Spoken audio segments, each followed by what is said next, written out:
बोलो करुआ माता की जय।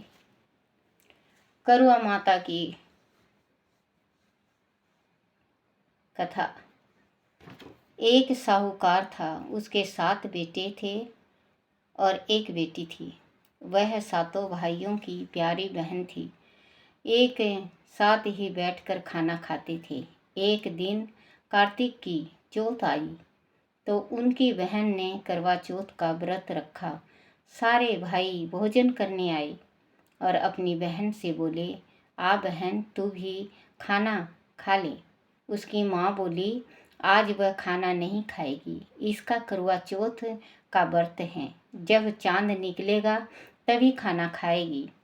तो उनके भाइयों ने छल कपट से जंगल में आग जलाकर छलनी में से चांद दिखा दिया। तो वह अपनी भाभियों से बोली, चलो भाभी चांद निकल आया है, अर्घ दे लो। तो उसकी भाभी बोली, यह तो तेरा चांद निकला है, हमारा तो रात को निकलेगा। वह सुनकर भाइयों के कहने से उसने चांद को अर्घ दे दिया और खाने बैठ गई।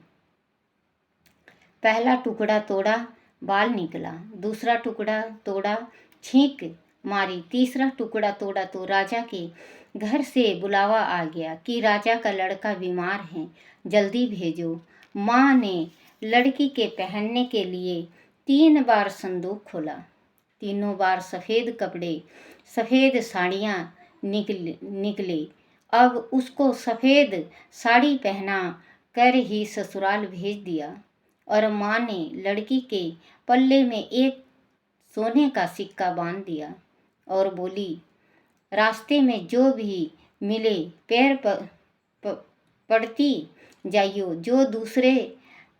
जो तुझे सुहाग की आशीष दे उसे सोने का सिक्का दे देना और पल्ले को गांठ लगा लेना। अब उसे रास्ते में जो कोई भी मिला सबके पैर पड़ी, पर किसी ने भी सुहाग की आशीष नहीं दी। अब वह ससुराल में आई तो दरवाजे पर छोटी ननंद खड़ी थी। वह उसके पैर पड़ी तो ननंद बोली, सिली हो, सपूती हो, 7 बेटों की माँ हो, मेरे भाई का सुख देख। अब उसने सोने का सिक्का ननंद को देकर पल्ले को गांठ मार ली। उसके बाद वह अंदर आई, आकर देखा कि उसका पति मरा पड़ा है। अब वह उसे लेकर एक कोठरी में पड़ी रही। 1 साल तक उसकी सेवा करी। उसकी सास बांदी के हाथ बची खुची रोटी भेज देती। इस प्रकार उसे अपने पति की सेवा करते करते 1 साल हो गया। करवा चौथ का व्रत आया। सारी पड़ोसनों ने नहा धोकर करवा चौथ का व्रत रखा। सबने सिर धोकर हाथों में मेहंदी लगाई, चूड़ियाँ पहनी।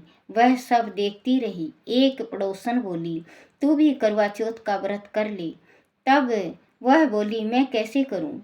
तो वह बोली, चौथ माता की कृपा से सब ठीक हो जाएगा।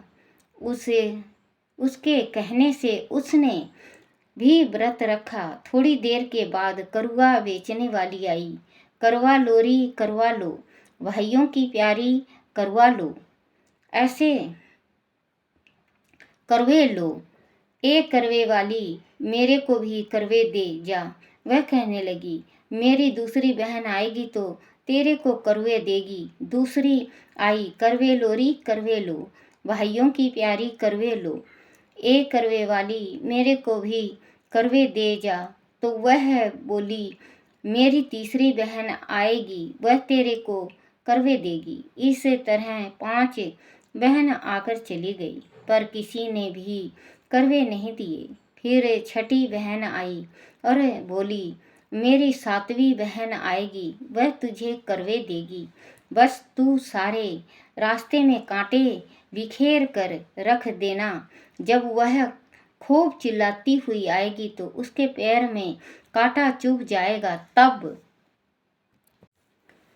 तू सुई लेकर बैठ जाना और उसके पैर पकड़कर छोड़ना मत और उसके पैर का कांटा निकाल देना। तो वह तेरे को आशीर्वाद देगी। भाई जियो, साई जियो। जब वह तुझे आशीर्वाद देगी तो तुम उससे करवे मांग लेना, तब वह तुझे करवे देकर जाएगी। फिर तू उजमन करना, जिससे तेरा पति अच्छा हो जाएगा। अब उसने वैसा ही किया। सारे रास्ते में कांटे बिछा दिए। जब वह करवा लेकर खूब चिल्लाती हुई आई तो उसके पैर में कांटा चुभ गया। उसने उसका पैर पकड़कर छोड़ा नहीं और उसका कांटा निकाल दिया तो उसे आशीर्वाद दिया। तब वह बोली, जब तूने मुझे आशीर्वाद दिया है तो करवे भी देकर जा। तो वह बोली, तूने तो मुझे ठग लिया। यह कह कर उसने उसे करवे दे दिए। अब करवे लेकर उसने उजमन की तैयारी की, व्रत रखा। राजा का लड़का ठीक हो गया और बोला, मैं बहुत सोया। वह बोली, सोए नहीं, 12 महीने हो गए तेरी सेवा करते करते। फिर उसने चौथ माता का उजमन अच्छी तरह से किया।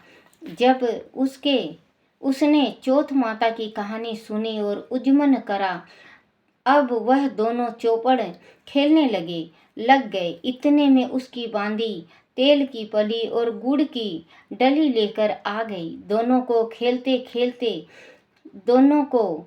खेलते देख कर सासू से जाकर बोली, महलों में खूब रौनक है, तेरी बहू चौपड़ सार खेल रही है। इतनी सुनकर सासू देखने को आई। दोनों को देखकर बहुत खुश हो गई। बहू ने सासू के पैर दबाए और सासू बोली, बहू सच सच बता, तूने क्या किया। उसने सारा हाल अपनी सासू को बताया तो राजा ने सारे शहर में ढिंढोरा पिटवाया कि अपने पति के जीवन सुरक्षा के लिए सब बहनें करवा चौथ का व्रत रखें। पहले करुए को अपने पीहर में जाकर उजमन करें।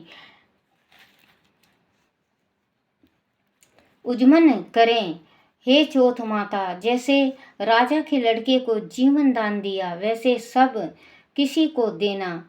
कहानी सुनते समय कटोरी में चावल ले चांद को अर्घ देते समय ऐसा 7 बार बोलें। काहे का तेरा कुंडला, काहे का तेरा हार, चांदी का मेरा कुंडला, सोने का मेरा हार। रानी सींचे राज ने, मैं सींचूं अपने सुहाग ने। रानी सींचे राज ने, मैं सींचूं अपने सुहाग ने। रानी सींचे राज ने, मैं सींचूं अपने सुहाग ने। ये 7 दफे बोलना है बच्चों। इसके कहानी जिस टाइम रात को चांद को अर्घ आप देते हो उस टाइम ये बोलना है। काहे का तेरा कुंडला, काहे का तेरा हार है, रानी सींचे राज ने, मैं सींचूं अपने सुहाग ने। चांदी का मेरा कुंडला, सोने का मेरा हार है, रानी सींचे राज ने, मैं सींचूं अपने सुहाग ने। गणेश जी की कहानी। बोलो करुआ माता की जय। गणेश जी की कहानी। एक बुढ़िया थी, उसका एक बेटा और बहू थी। वह बहुत गरीब थे। बुढ़िया माई हर रोज गणेश जी की पूजा करती थी। गणेश जी हर रोज बुढ़िया से कहते, बुढ़िया माई कुछ मांग लो। बुढ़िया कहती, मैं क्या मांगू।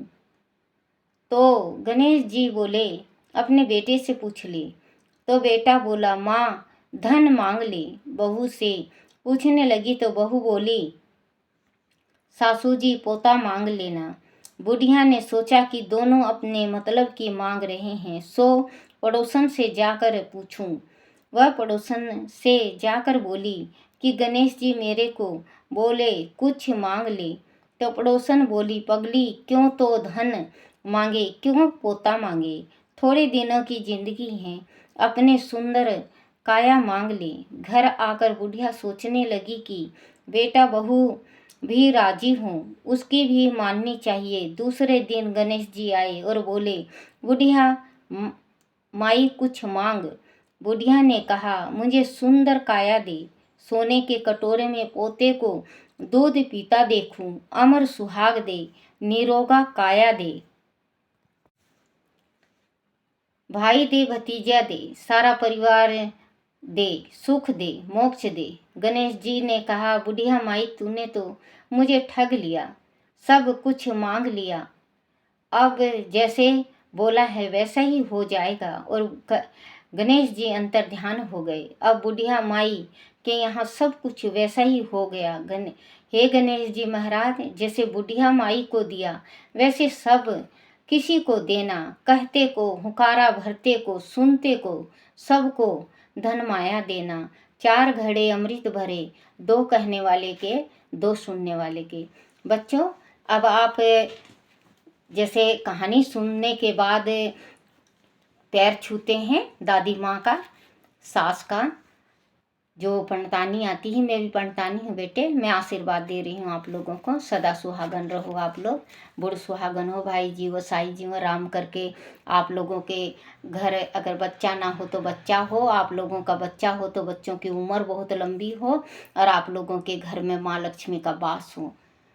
बोलो गणेश भगवान की जय।